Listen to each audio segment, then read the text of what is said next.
Now, we also know that we have a member of this committee that just actually made some comments, who's been on social media demanding that we hold this exact same hearing. This is the same person that we know that has, on countless posts, has spread misinformation, encouraged parents to refuse routine vaccinations for their children, which you just heard, by the way, and even compared our pandemic efforts responses to the Holocaust. I want to just actually read something which is in the public record. I'm not saying anything that's not in the public record. That a member of this committee actually said, the same person that is actually attacking vaccines, said that vaccinated employees get a vaccination logo, just like the Nazis forced Jewish people to wear a gold star. I want to read that again. Vaccinated employees get a vaccination logo, just like the Nazis forced Jewish people to wear a gold star.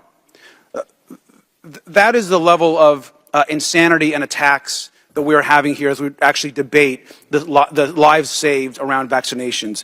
Now, this same member has also held shadow public hearings promoting ideas that COVID is a bioweapon to target people of specific races and that vaccines, and I quote, cause turbo cancers.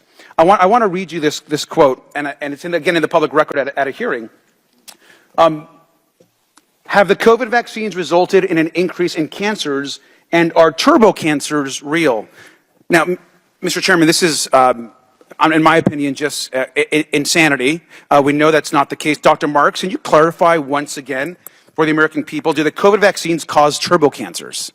I'm a oncologist that's board certified. I don't know what a turbo cancer is. It was a term that was used first in a paper in mouse experiments describing an inflammatory response. We have not detected any increase in cancers with the COVID-19 vaccines. Thank you, and I thank you for correcting the record. May I just add something here?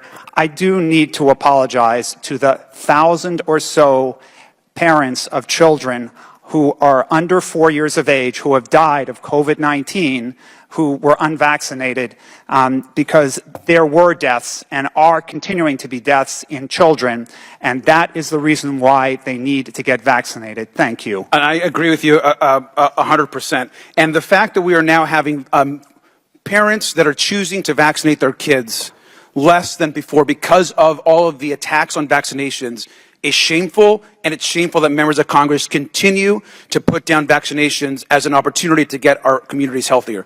And Dr. Marks, I want to thank you for the work that you did. My mom passed away to COVID-19. My stepfather passed away due to COVID-19. Both would have taken that vaccination in an instant if it was available to them. And so anytime that folks, especially folks on this subcommittee on the pandemic, attack vaccines, it's personally insulting to all the families that have actually lost loved ones. We've saved millions of lives because of the vaccine. It's unfortunate we keep causing this harm. I just want to say, lastly, that Dr. Marks, do you agree that additional lives would have been saved? The lives that the folks that were not vaccinated, that we lost, over a million, obviously, in this country. Wouldn't a vast majority of those lives have been saved had we had the vaccine and they'd been vaccinated? Multiple studies showed that 80 to 85% of the deaths that occurred were in unvaccinated individuals. So if we would have been able to reach a higher vaccination rate, it's likely that we would have had fewer deaths. And countries where they reached higher vaccination rates had fewer deaths per capita. Thank you, and I encourage this committee and all members of Congress to encourage vaccinations across this country to save more American lives. With that, I yield back. Now recognize Mr. Mfume from Maryland for 5 minutes of question.